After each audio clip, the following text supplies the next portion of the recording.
மனசு அந்த மாதிரி வேலை மாப்பிள்ள நல்லா இருக்கியா மாப்பிள்ள? நான் சொல்கிறதுனா வச்சுக்க மாப்பிள்ள, கப்பலுக்கு நாளைக்கு இப்போ வந்து தெரில, இன்னும் போர்ட்டே போகல. நான் இப்படி காமிச்சா கண்டுபிடிச்சிருவான்னு தெரில, ஒன்றுமே தெரில. இருந்தாலும் சரியில்ல,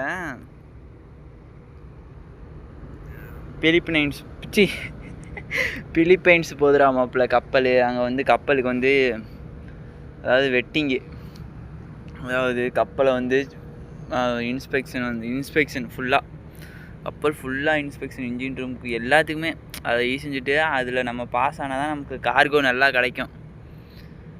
கார்கோ மத்தளம் கார்கோனா என்னன்னா சரக்கு, நமக்கு அடுத்த லோடிங்கு நல்லா அப்போ நமக்கு ஒருத்தவங்க சரக்கு கூப்பிட்றாங்கன்னா நம்மளோட கப்பலோட பேக்ரவுண்டை செக் பண்ணுவாங்களே. அப்போதைக்கு அந்த இதில் ஏதாவது ரீமார்க் இருந்தால் கேன்சல் பண்ணிடுவாங்க.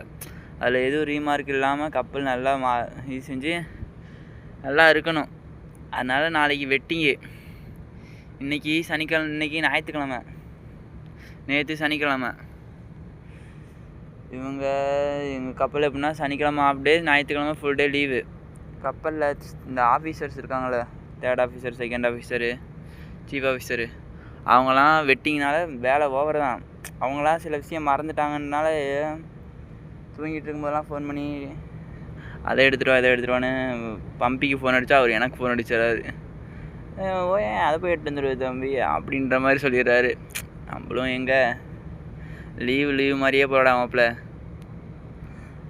எங்கே, நான் அதெல்லாம் புலம்பெல்லாம் சொல்கிறேன். லீவு மாதிரியே போல் 5 நாள் வேலை செஞ்சுட்டு சரி ஞாயிற்றுக்கிழமைனாச்சும் ஒரு தூக்கத்தை போட்டு எழுந்திரிக்கலான்னு பார்த்தா தூங்க வந்தாலும் அதையும் எழுப்பி விட்டுட்டு அப்படியே இதாகிடுச்சு. மற்றபடிலாம் ஒன்றும் இல்லைடா, வெட்டிங் டைம்னால அப்படி தான், மற்றபடி ஒரு பிரச்சனையும் இல்லை. எங்கே போகுது, ஏதோ நல்லா தான் போகுது. வெட்டிங் மாப்பிள்ள உண்மையிலே கப்பலில் நிறைய பேர் சொல்லி கேள்விப்பட்டுண்டா, இன்ஸ்பெக்ஷன் யூஎஸ்சிஜி அந்த இதெல்லாம் என்ன, அதெல்லாம் நான் ஃபஸ்ட்டு கப்பலில் இருக்கப்போ அதெல்லாம் கூட அவ்வளோ பெருசாக தெரில. இதுதான் பெரிய இன்ஸ்பெக்ஷனேவா. அதனால் வேலை உண்மையிலே சூடாமப்பில். டெக்கு சைடும் கடந்த 1 மாதமாக டெக்கு சைடு வேலை ரொம்ப, இன்ஜின் சைடு வேலை ரொம்படாமப்பிள்ளை. அது வெட்டிங் சொன்ன நேரத்தில் நடந்த தொலைவில் முன்னாடியே நடந்திருக்கணும், ஒரு 15 நாள் முன்னாடியேன்னு. அப்போ ஒரு கேப்டன் இருந்தார், இப்போ மறுபடியும் இன்னொரு கேப்டன் வந்துட்டார். அப்போ கேன்சல் ஆகி மறுபடியும் இந்த போர்ட்டில் தான் வெட்டிங்கன்னு சொல்லியிருக்காங்க. பார்ப்போம் என்ன தான் நடக்க போகுதுன்னு. சரி மாப்பிள்ள, பாய், பார்த்து சூதானமாக இரு.